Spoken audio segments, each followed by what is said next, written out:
I learned a lot from Sicario and watching Benicio del Toro do that on set, and then watching the film, and I was like, this guy is a magician, like, because he's doing nothing. He's actually doing nothing, but you feel everything. And I watched it twice. I was like, this is, I don't know. And so I kind of was like, oh, it's the audacity to do nothing. I suppose, Daniel, it's very similar to Chris in Get Out. We, as a viewer, everything, you lead us to the point we're always unfolding at the same time you're unfolding, as in each piece is coming together. Kind of, we're not fed that in advance in a really clever way. Kind of, it's all seen through you, and every time something is revealed, we're like, oh shit, you know, oh damn. And so, you know, even kind of the bit with the keys, and you just see it all. You got a realization. How did you work with Jordan to keep that tension? Because there is a real great level of tension all the way through that, you know, it could have been lost at any time, but it's just so balanced. How did you keep kind of the thriller for the audience as well as yourself? I mean, it's like, I feel I learnt a lot, similar to Tim. I learnt a lot from Sicario and watching Benicio del Toro do that on set, and then watching the film, and I was like, this guy is a magician, like, because he's doing nothing. He's actually doing nothing, but you feel everything. And I watched it twice. I was like, this is, I don't know. And so I kind of was like, oh, it's the audacity to do nothing, you know? And you basically allow the audience to project. But that's what truly happens in those experiences. That's the conflict you're going through. He goes, I know you're being kind of disrespectful, but I can't say that right now, and I have to choose when I say that, but I still feel that. And so that was in the script. That's what I'm saying, where Jordan did the work in terms of the writing dynamics and about having to navigate that. And also, on top of all of it, he's trying to be a good boyfriend. So there's that kind of like, but you know, I think everyone subconsciously knows if you're going through that experience, there needs to be a release in some way. So a lot of times I think people stay for the release, and it's just that you just don't want to, what Timothy said, you don't want to indicate, you don't want to show like, you just want to go, all right, cool, like that. You just want to be real. That's what would happen in a real situation, and allow the audience in to what this guy is thinking. And then they follow and they come to their own conclusions, which may be what you're doing and may not be what you're doing, but that's the interesting bit, you know? It's like, what do you think, you know? And the training ground that you've both had, in a way, it kind of, I was just looking through the list of directors that you've both already worked with, in the sense with Greta Gerwig and Luca, and with Denis Villeneuve, with Jordan Peele, and I think you've just completed something with Steve McQueen as well. Do you feel that you perhaps, like, you know, you're just very fortunate in that sense that, you know, you've had this incredible training ground with these kind of masters of cinema already? What are the key things that you've learned along the way from each of them? Yeah, I really like how you put that, because I left college to pursue acting, and that was one of my big insecurities, was I didn't want to meet myself 6 years from now and feel like I was dumber or something, or hadn't been challenged. And I think it can be easy to be cynical or jaded about show business and think, oh, to do it at a young age, you know, the roadmap is maybe not unhealthy. But I mean, like you put it, like every set is a learning experience. And what's been thrilling is, for me, is working with the directors that are as instinctual as actors, and that see framing and cameras like as an instinct, and the way it's totally foreign to me, the way I feel about acting. And like, I had a small part in Interstellar, but I got to see Christopher Nolan work for 10 days, and it's all instinct. It's all like, he knows. I didn't see him like think something through once. It was like, nope, there, boom, boom, boom, boom, boom, boom, boom. Like, he knew exactly what he wanted. So that was cool to see. I agree with that. But I've like even when I did Steve, I'd like, the first day on set was this massive scene.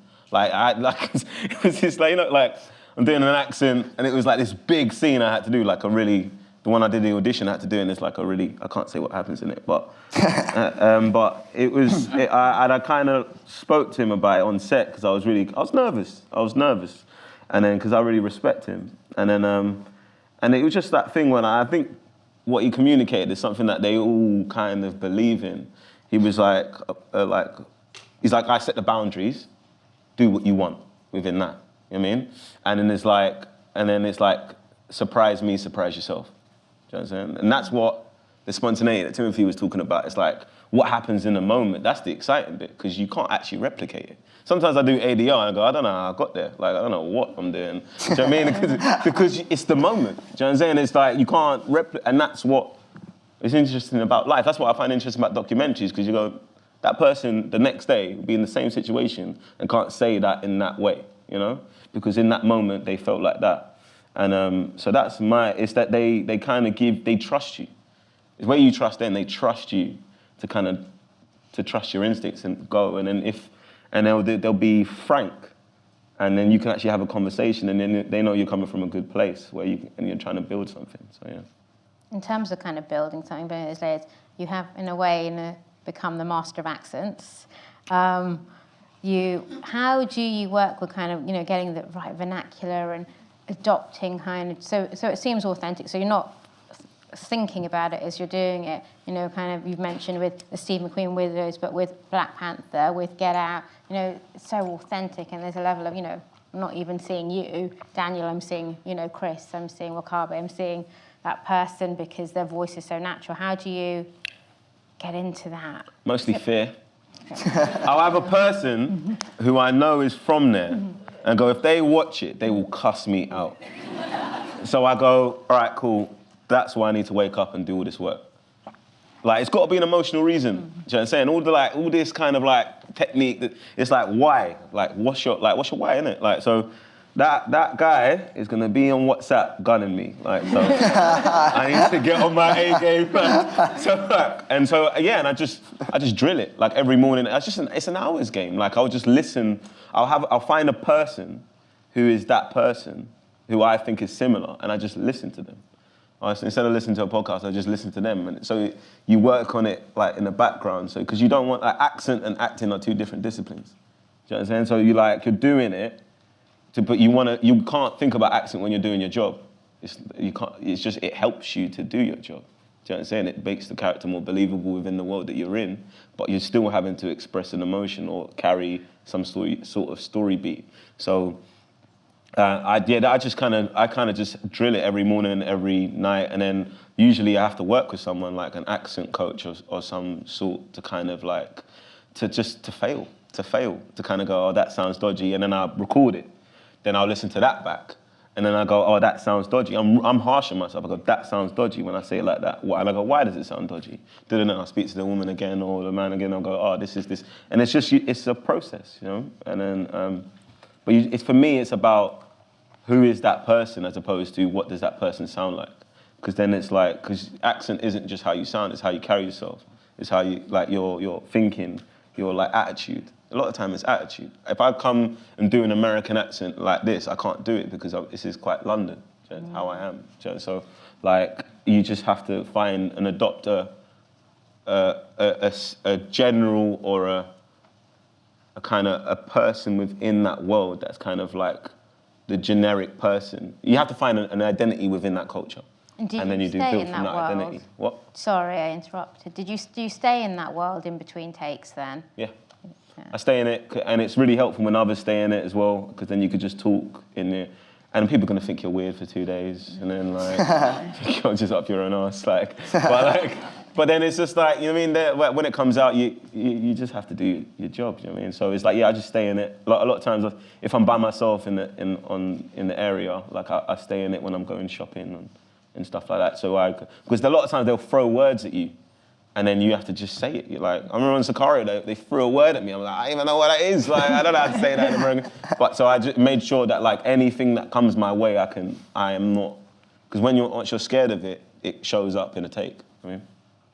With Elio staying in character, there is a very definite physicality to the way he is and the way that you present him. Did it help that you stayed in the village where the film was made for a number of weeks and kind of surrounded yourself in that environment? Did that help, and did you kind of stay? Yeah, absolutely. I don't think I was aware of how much that helped until I jumped into another project, but I mean, I was there a month and a half early.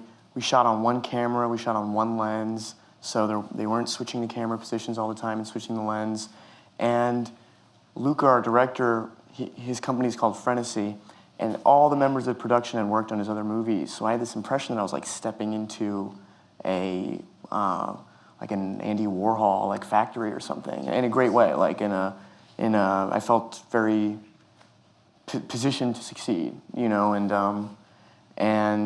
then when I jumped into the next thing I did, which was we shot on a stage in LA, and you're working in a studio and you're opening doors that aren't real doors, and that's, you know, there's a bit I like in Call Me by Your Name where Elio and Oliver are gonna make love for the first time, and it's kind of awkward, and they're kind of dancing around it, and the door starts shutting slowly, and then it slams, and that's just a trait of the house and a beautiful gift the villa gave us that day in such a way that if you weren't shooting on the actual location, it would be more sterile and sanitized. So I like the immersion of it, but it'll be hard to replicate that because, like I said, we were there early.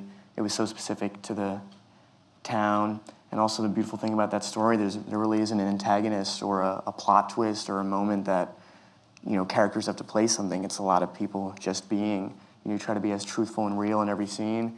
And in this movie, it was like, okay, be as truthful as you can. Now go lounge by that pool over there. And I'm like, be as truthful as you can, but have this delicious breakfast right here. So it was a good experience.